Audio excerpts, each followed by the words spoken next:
can. Karis, thank you. In light of the recent violence plaguing our city among our youth right now, we asked community leaders what would be the message from Dr. Martin Luther King Jr. be? If he were alive today, how would he address our youth? NBC 15's Ashley Knight has our story. Folks in the community filled up on nourishment for the body and soul Monday morning at the 33rd annual Martin Luther King Jr. Memorial Breakfast.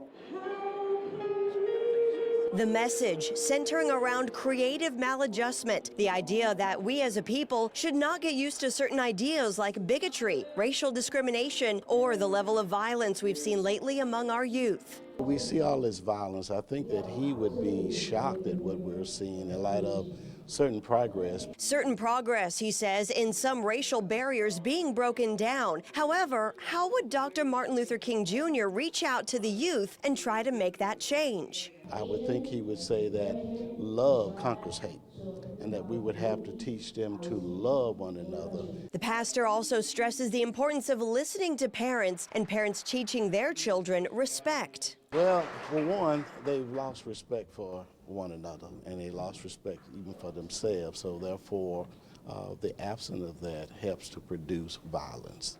Chief of Staff James Barber pointing out law enforcement today faces an uphill battle, having to guard against evils we didn't see before. You know, some of the challenges I think that we face today that we did not face, say, in Dr. Martin Luther King's era, are these high-capacity weapons with these that are converted into full automatic submachine guns. And so when we're dealing with that type, easy access to weapons and being able to convert them, these high-capacity weapons, to where you can fire as many as 20 rounds in a second. And I think Dr. Martin Luther King would be especially appalled that it disproportionately affects the black community.